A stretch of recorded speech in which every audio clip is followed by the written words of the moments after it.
السلام عليكم ورحمة الله وبركاته. حاجیو الحمدلله کینا زیارتی بگیم شهدای احد آمدیم با همراه حاجیو.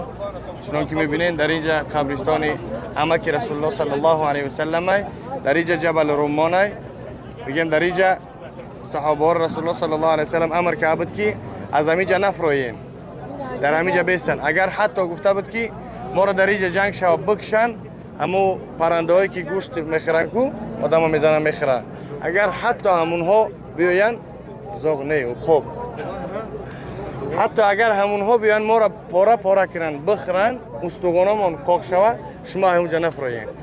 یعنی سبب بای دادن جنگ همش قدر الله های. همونجا صحابه رسول الله صلی الله علیه و سلم گوش نکردن، از همون جبل رمان پایون فرمدن. چیکار کردن؟ مشرکی چیکار کردن؟ ایو طرف آمدن، در این جبل رمان برآمدن، اینجا نیزه شپه کردن مسلمانا. یعنی چیکار کردن؟ شکست خوردن. در اینجا بگیم عمک رسول الله صلی الله علیه و سلم شهید شد. و چی خاطر؟ یعنی مهم محکمش کردن. بسیار مردم هستن که قبر پرست هستن، میان سنگاشون هم میگیرن، دیگه و دیگه کارها میکنن. یعنی فقط انسان فایده و ضرر همش جانب الله هست. یعنی همه انسان اگر که بیایه اگر بخواه فایده برسانه تا الله نخواه، یگان کس یا اون کار کردن نمیتونه تا اینکه الله نخواه. اگر همه انسان بخواه ضرر رسانده تا الله اجازت نده، الله نخواه، یگان کس ضرر رسانده نمیتونه. با همون خاطر هر چیزی که هست، هر کجایی که هست، انسان فقط تکیه به الله، از الله طلب میکنه. و من یتوکل علی الله فهو حسبه. هر انسانی که تکیه به الله میکنه برای بسنده های و هم کفایه های.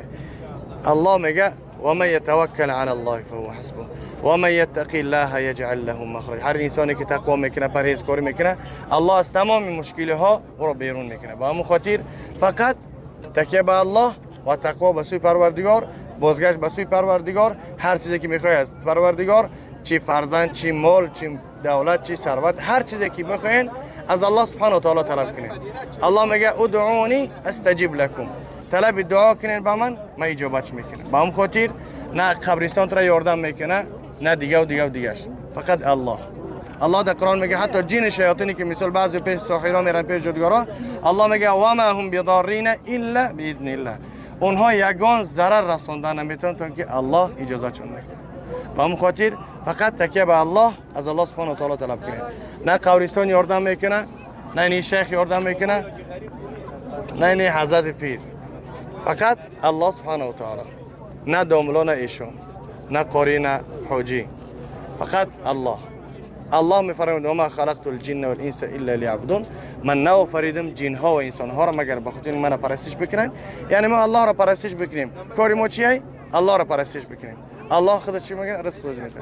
عبدالله بن مبارک میگه والله که بیان شکایت میکنن که گندم قیمت چی دیگه، میگه والله اگر هر یک دونه گندم $1 شوه و مثل وزیرش بیان اگر شاید که $100 شوه که $1. الله اعلم.